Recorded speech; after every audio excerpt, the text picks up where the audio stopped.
우리 제목 젖소를 잃어버리지 않는 한 우유는 문제가 되지 않습니다. 금년의 제목 중에 가장 긴데 사실 더 길어요. 원제목은 뭐냐면 젖소를 잃어버리지 않는 한 우유를 얼마나 쏟았는가는 문제가 되지 않는다. 미국의 이 초원 목초지인 텍사스에서 내려오는 격언이라고 합니다. 미국에 저는 안 가봤지만은 우리가 잘 알듯이 텍사스란 넓은 초원이 있는 곳에 젖소들이 많다고 합니다. 증거를 보여드리겠습니다. 화면에 한번 보시면 이거보다 훨씬 많은데 일단 사진을 구하다 보니까 여기밖에 없어요. 요거도 있고 또 조금 이거도 있고 또 있고 또 있고 또 이제 젖을 짭니다.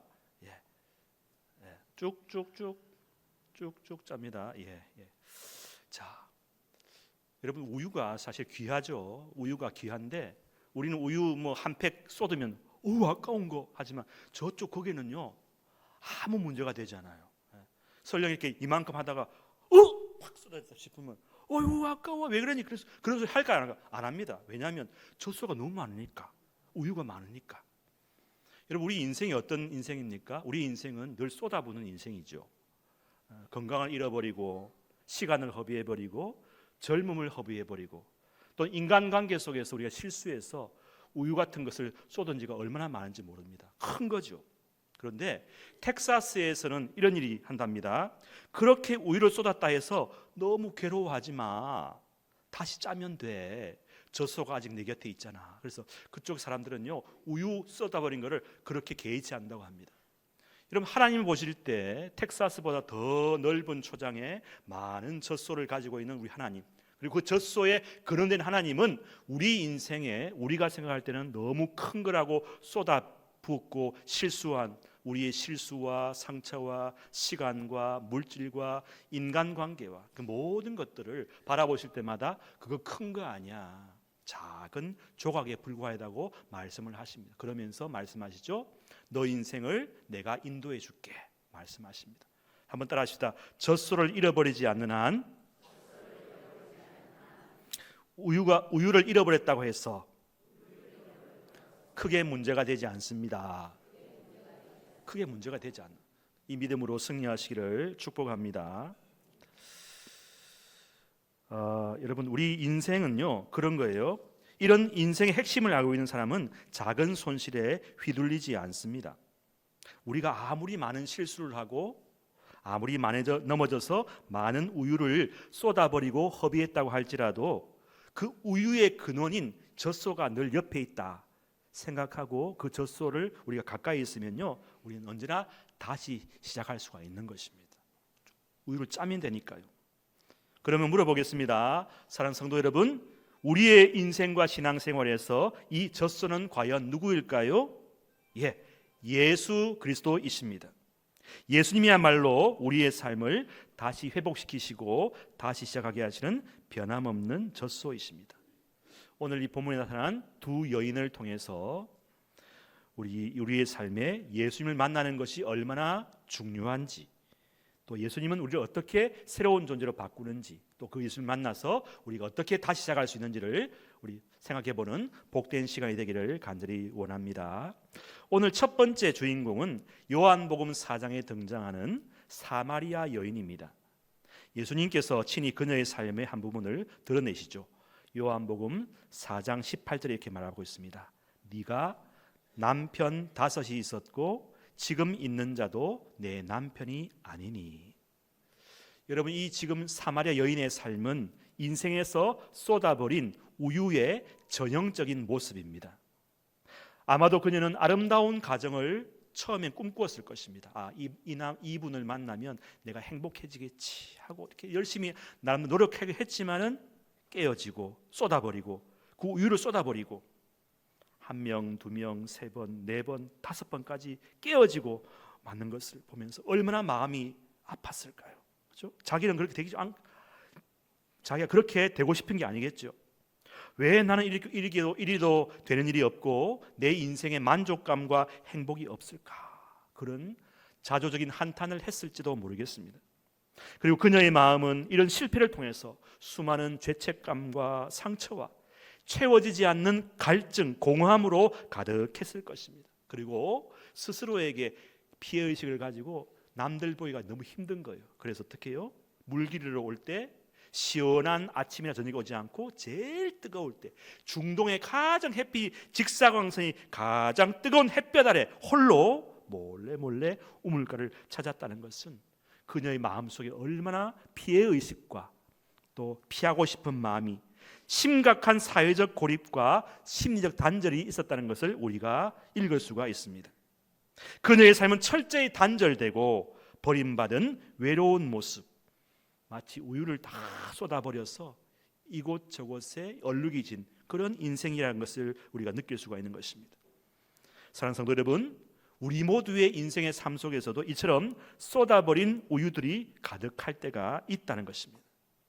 끊임없이 사랑하는 사람을 찾고 누가 나를 이해해줄 사람이 없는가, 또 내가 머물고 정착할 직장은 어디에 있는가, 삶의 터전을 찾아 헤매이지만 그럴 때마다 반복되고 찾아오는 실망과 상처 속에서 나는 왜 이럴까 자책하고 그 관계의 피로감에 쩌들어서 또는 외로움의 그 속에서 여러분 피로감을 느끼지는 않습니까? 가족과 친구, 동료 관계에서도 실수해서 관계에 깊은 골이 생기고 그 갈등 속에서 우유를 쏟아서 다시 담을 수 없다고 포기해버린 그런 모습들이 우리 속에 있지는 않습니까? 채워지지 않는 내면의 공허함 때문에 돈과 명예와 권력과 상대방의 인정과 칭찬에 목말라서 끊임없이 그것을 추구하지만 결국 더 큰 허무감만 남는 그런 모습은 아닙니까? 10년 전에 과거에 그때 그러지만 않았어도 괜찮았을 텐데 그런 과거에 쏟은 후회로운 후회와 우유 때문에 현재를 살지 못하고 미래를 꿈꾸지 못하는 모습도 있지는 않습니까? 교회를 열심히 다니고 봉사도 하지만 마음 깊은 곳에는 여전히 해결되지 않는 분노와 억누를 수 없는 시기감과 불평과 불만과 남을 향한 정죄가 가득할 때에 내가 오래 믿고 성경은 많이 알고 하지만은 그 성경 말씀이 내 삶을 변화시키지 못하고 여전히 세상의 가치관과 죄의 유혹에 쉽게 넘어지는 내 모습을 보면서 이 사마리아 여인처럼 메시아와 예배에 대한 지식은 많이 있지만 예수님과의 인격적인 만남을 갖지 못한 그런 모습은 우리 속에 있지는 않습니까? 우리는 우리 자신의 연약함과 실패 때문에 참으로 많이 좌절하고 실망할 때가 많습니다. 사마리아 여인처럼 내가 쏟은 우유 때문에 스스로를 무가치하다고 여기거나 하나님 앞에 설 자격이 없다고 생각하며 스스로를 멀리하고 있지는 않습니까? 그런데 여러분, 우리 속에 있는 이런 온갖 형태의 채워지지 않는 갈증과 방황은 반대적으로 궁극적으로 말하면 생명의 근원이신 예수 그리스도를 만나고 싶은 영혼의 갈증, 외침이라는 사실을 꼭 기억할 수 있기를 바랍니다. 오늘 우리 모두 사마리아 여인처럼 예수님과의 인격적인 만남을 통해서 그 갈증을 해소하고 새로운 삶의 의미와 기쁨을 발견하는 여러분 모두가 되시기를 간절히 축원합니다. 예수님은 사마리아 여인을 찾아오셔서 정죄하지 않으셨어요. 오히려 지극히 인격적인 대화로 그녀의 마음의 문을 여십니다. 처음에는 목마른 것을 생각하고 예수님께서 말씀하죠. 물 좀 주십시오. 물로 시작합니다.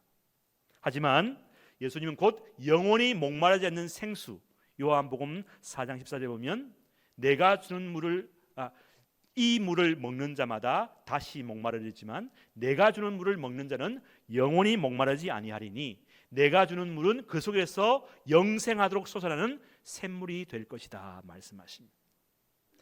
이 말을 듣고 여인은 마음이 이분 보통 분이 아니신데 하면서 자기가 가지고 있는 영적인 갈증을 이야기하죠. 메시아가 누군지 예배에 대한 영적인 질문을 던지게 됩니다. 그리고 예수님은 이런 그녀의 영적인 갈망에 완벽한 대답을 주십니다. 요한복음 4장 24절 말씀 같이 읽읍시다. 시작. 하나님은 영이시니 예배하는 자가 영과 진리로 예배할지니라. 네가 생각하고 있는 그 구약의 하나님이 누구냐? 그 하나님은 영이시다. 그분 앞에 영과 진리로 예배하면 궁극적인 답을 얻게 되는데, 요한복음 4장 26절에 이런 말씀이 있습니다. 지금 네한테 말하고 있는 그 사람이 바로 나다. 네가 지금까지 참 행복한 가정을 이루려고 이 사람 저 사람 벌써 5사람 만나고 6번째 사람 만나고 있는데 안 돼. 네가 지금 꿈꾸고 있는 영원한 진짜 행복한 가정, 진짜 남자가 누구냐, 신랑이 누구냐, 바로 내다. 내가 메시아다. 내가 너를 진짜 행복하게 할 수 있는 유일한 사람이다. 아, 그렇군요, 예수님. 여러분, 예수님을 이 여자가, 이 사마리아인이 만나고 나니까요, 그동안에 쌓였던 모든 궁금증이 해결되고 또 갈급했던 심령이 해갈된 줄로 믿으시기를 바랍니다. 여러분, 아무리 우리가 쏟은 우유 때문에 주저하고 있어도요, 예수님을 만나면 예수님은 그 우유의 근원 되시고 젖소가 되셔서 여러분의 모든 쏟아버린 것을 다 보충해 주시고 덮을 만큼, 남이 있을 만큼 우리 예수님은 풍성한 분인 줄로 믿으시기를 축복합니다. 예수님은 우리가 그동안 쏟아버린 우유의 양을 계산해가 청구하는 분이 아닙니다. 그렇죠? 너무 상심해하지 마라. 우유가 네가 쏟아버린 우유가 얼마나 많아도 괜찮아. 나는 영원히 마르지 않고 영생하도록 솟아나는 생수다. 그 우유를 생산하는 젖소와 같다고 말씀을 하십니다. 여러분, 예수님이 이렇게 말씀하셨을 때 그 여인의 삶은 어떻게 됩니까? 완전히 변했습니다. 사람들에게 가서 말합니다. 요한복음 4장 29절 말씀. 내가 행한 모든 일을 내게 말한 이 사람이 그리스도가 아니냐. 그동안은 자기의 쏟아버린 우유와 그 과거의 상처의 삶을 감추고자 했는데 이제는 은혜 받으니까요, 내가 쏟은 우유와 감추고 싶은 것을 오히려 전도의 강력한 증거로 고백하게 되었다는 것입니다. 여러분, 오늘의 이 전도자는 누굽니까? 이 사마리아 여인이 전도자가 된 줄로 믿습니다. 부끄러워서 한 사람 만나기로 부끄러웠던 사람이 어떻게 합니까? 이제는 드러내고 이야기합니까? 나에게 있었던 일을 말한 그리스도를 만나러 오십시오. 초청합니다. 여기 여러분 모두가 한 분 한 분이 이 사마리아 여인처럼 자기의 부끄러움, 쏟아부은 우유를 부끄러워하지 말고 이 모든 것을 해결해 주신 주님을 찬양하고 경배하고 전도하는 여러분 전도자가 되시기를 간절히 축원합니다. 더 이상 이 과거에 쏟아부은 우유가 예수님 앞에서 이 여자를 올가매는 족쇄가 되지 못했다는 사실입니다. 이제 이 사마리아 여인은 자유인이 되었습니다. 여러분, 예수님은 우리가 쏟은 우유 때문에 영원히 좌절하도록 내버려 두지 않습니다. 이제 더 풍성한 은혜의 우유를 우리에게 주실 준비가 되어 있으신 분이십니다. 두 번째 이야기는 요한복음 8장에 나오는 가늠하다 현장에 잡힌 여인의 이야기입니다. 이 여인은 어쩌면 사마리아 여인보다 훨씬 더 절망적인 상황에 처해져 있었습니다.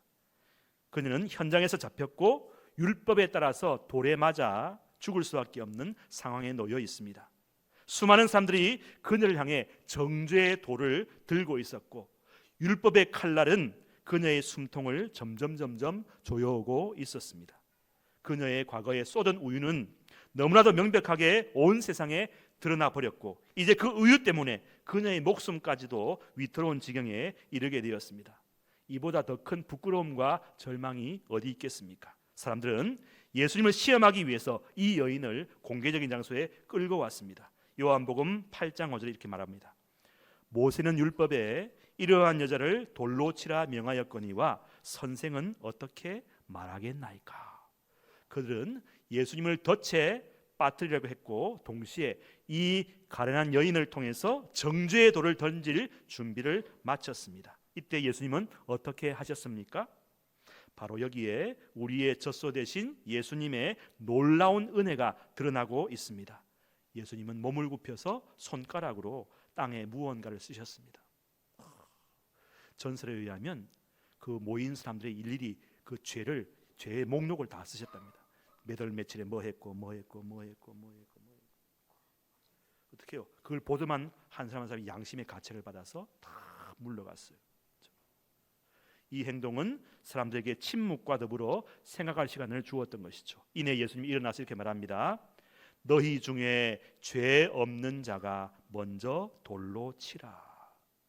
이 말씀 한마디에 사람들은 모든 양심에 찔려서 어른부터 시작해서 한 사람씩 자리를 떠나게 됩니다. 결국 현장에는 잡혀온 이 여인과 예수님 딱 두 사람만 남게 됩니다.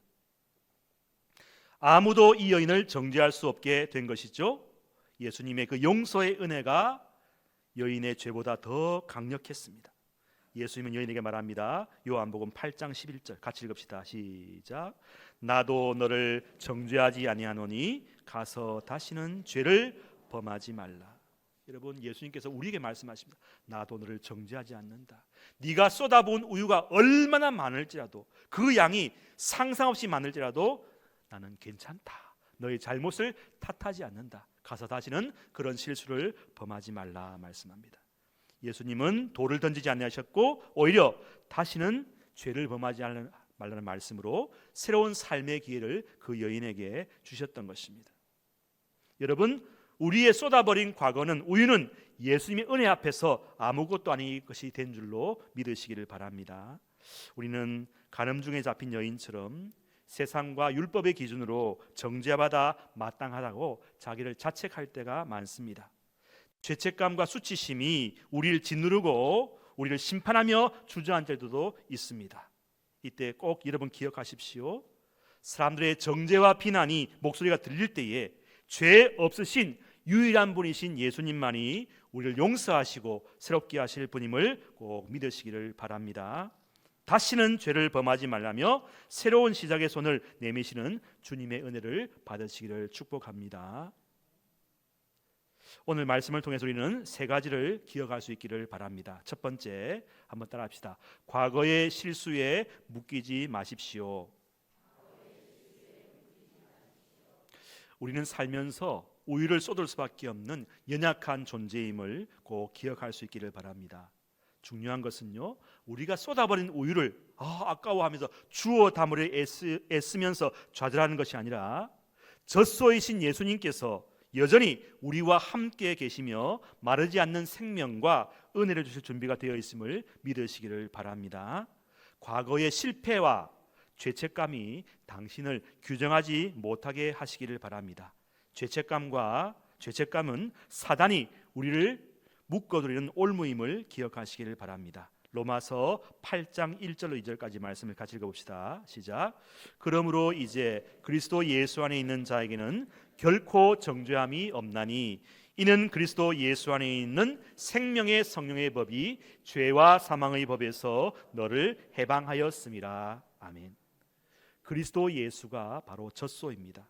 여러분, 젖소를 잃어버리지 않는 한, 그분 안에 있는 한, 여러분이 얼마나 많은 우유를 쏟았든지 눈물을 쏟았든지 실패를 했든지 간에 누구도 여러분을 정죄하거나 참수할 수 없음을 기억하시기를 바랍니다. 주 안에서 여러분은 자유합니다. 깨끗합니다. 완전합니다. 괜찮습니다. 예수님은 생명의 성령의 법과 보혈의 은혜로 당신에게 새로운 인생을 주시고 새롭고 깨끗한 우유를 주시는 분인 줄로 믿으시기를 축복합니다. 두 번째, 따라합시다. 용기 있는 회개와 고백으로 나아가십시오. 용기 있는 회개와 고백으로 나아가십시다. 우리가 우유를 쏟았을 때에 그 자리에서 아이고 하면서 주저앉아 자책하기보다는 즉시 하나님께 나아가 우리의 연약함을 고백하고 용서를 구하시기를 바랍니다. 하나님은 언제나 우리를 기다리시며 우리의 회개를 기뻐하는 분이십니다.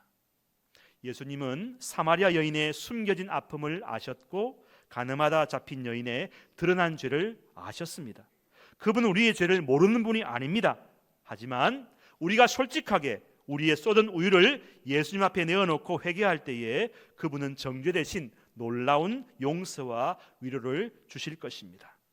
당신의 죄가, 당신이 쏟아부은 우유가 얼마나 크고 많다고 해도, 당신이 허비한 인생의 우유의 양이 어마어마하다 해도 예수님의 사랑과 용서는 그것보다 더 많고 다 덮고도 남음이 있는 무한한 은총의 주인공이심을 꼭 믿으시기를 축원합니다. 세 번째, 따라합시다. 예수님 안에서 사랑과 은혜를 확신하시고 날마다 새로운 시작의 은혜를 경험하십시오. 그렇습니다. 오늘 이 예배를 통해서 여러분 다시 한번 예수님을 우리의 영원한 젖소로 인정하시고 굳게 붙잡으시기를 축원합니다.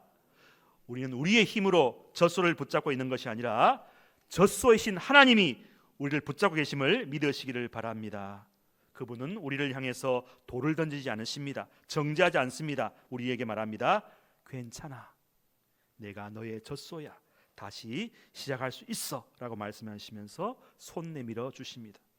그분 안에서 우리는 다시 일어설 힘을 얻게 되고 과거에 얽매이지 않고 오늘 이 자리에서 새로운 삶을 시작할 수가 있습니다. 그분 안에 영원한 생명이 있습니다. 사랑하는 성도 여러분, 사마리아 여인도 한때 자신의 쏟는 우유 때문에 깊은 절망과 고독 속에 있습니다. 하지만 그녀는 젖소 대신 예수님을 만났을 때에 그 모든 과거는 더 이상 중요하지 않게 되었습니다. 그녀의 인생은 예수님으로 인해서 새롭게 변화되었고 심지어는 다른 사람에게도 생명을 전하는 통로가 되었습니다. 우리는 살아가면서 많은 우유를 쏟곤 합니다. 작은 실수들, 기대에 못 미치는 결과들, 때론 돌이킬 수 없을 것 같은 실패와 죄까지. 그럴 때마다 우리의 마음이 참 무겁죠. 아, 망했다, 이렇게 되겠나, 그럴 때가 많지요. 하지만 오늘 이 말씀을 통해 우리에게 묻습니다. 이렇게 묻죠. 지금 너에게 가장 중요한, 절대 잃어버려서는 안 될 젖소는 과연 무엇이냐? 우리는 완벽하지 않습니다. 때때로 노력한 대로 뜻대로 되지 않을 때도 많습니다. 원치 않는 실수를 저지를 때도 많습니다. 하지만 젖소이신 하나님은 우리가 우유를 쏟았다고 해서 우리를 버리지 않습니다. 오히려 우리를 긍휼히 여기시고 다시 일어나 손을 내밀어 주십니다. 로마서 8장 28절, 우리 아까 암송한 말씀이죠. 같이 읽읍시다. 시작. 우리가 알거니와 하나님을 사랑하는 자 곧 그의 뜻대로 부르심을 입은 자들에게는 모든 것이 합력하여 선을 이루느니라. 아멘. 우리는 이 약속을 믿습니다. 지금은 낱장의 조각처럼, 퍼즐의 한 조각처럼 의미 없어 보일지라도 하나님은 이미 우리 인생의 큰 그림을 그리고 가지고 계십니다. 지금 우리가 범하는 이 잘못이 큰 것 같지만요, 하나님 이것은 또 하나의 큰 그림을 향해 가는 과정이라는 것입니다. 그러므로 여러분, 작은 실수에 흔들리지 마시기 바랍니다. 여러분이 흘린 눈물도, 또 허비된 시간, 지체된 시간도, 예상치 못한 모든 일들도 모두 그분의 손에선 허비되는 것이 아니라, 따라합시다, 연결된다, 합력하여 선을 이룬다. 이 큰 그림을 보고 믿는 사람은 작은 조각에 흔들리지 않습니다. 쏟은 우유를 보고 안타까워하지 않습니다. 이 말씀처럼 우리가 쏟은 우유마저도 하나님은 결국 선한 길로 인도하실 수 있습니다. 중요한 것은 그 젖소를 잃어버리지 않는 것입니다. 하나님이 옆에 계십니다. 주님이 옆에 계십니다. 우리가 그 젖소를 신뢰하는 한 우리는 가능성이 있고 희망이 있는 줄로 믿습니다. 사랑하는 성도 여러분, 우리의 삶이 아무리 실수투성이라고 해도 영원한 젖소이신 예수님께서 우리와 함께 있는 한 우리는 괜찮은 줄로 믿습니다. 다시 일어설 수 있고 다시 시작할 수 있습니다. 힘차게 이 젖소이신 주님을 붙잡고 새로운 삶을 힘차게 살아나가는 우리 모두가 되시기를 간절히 축원합니다. 아멘. 기도하십시다. 이 시간 삶의 무게에 억눌리고 피곤하게 지치고 나온 자들도 있습니다. 과거의 실수와 실패와 상처 때문에 감추고 싶은 것까지도 이렇게 웅크리며 나온 영혼들도 있습니다. 오늘 이 시간 사마리아 여인에게, 현장에 잡힌 그 여인에게 임했던 그 주님의 은총과 죄사함의 은혜가 임하게 도와주시옵소서. 수고하고 무거운 짐진 자들아 다 내게로 오라.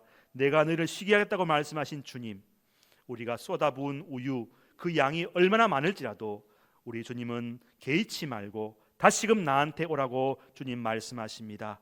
텍사스의 푸른 초원보다 더 넓은 주님의 가슴, 주님의 그 젖소이신 주님 앞에 나아갈 때에 더 풍성한 우유와 죄사함의 은혜와 은총이 우리 가운데 임하게 도와주시옵소서. 이제 가을을 맞이해서 교구별로 모여서 함께 기도하고 의논하며 새 생명 축제 발대식을 위해서 응원도 준비하고 찬양도 준비합니다. 이 모든 과정을 통해서 우리가 하나 되게 도와주시고 즐거운 전도잔치 축제가 될 수 있도록 하나님 함께하여 주옵소서. 그동안 우리가 함께하지 못하고 잃어버리고 낙심한 분들 이번 기회에 다 찾아서 함께 우리의 한 가족으로 다 영접하는 복이 임하는 가을이 될 수 있도록 도와주시옵소서. 우리 모두가 구원받은 전도자로서 예배자로서 힘차게 복음 들고 나가는 우리 모두가 다 되게 복을 더하여 주옵소서. 예수님의 이름으로 감사 기도하옵나이다. 아멘.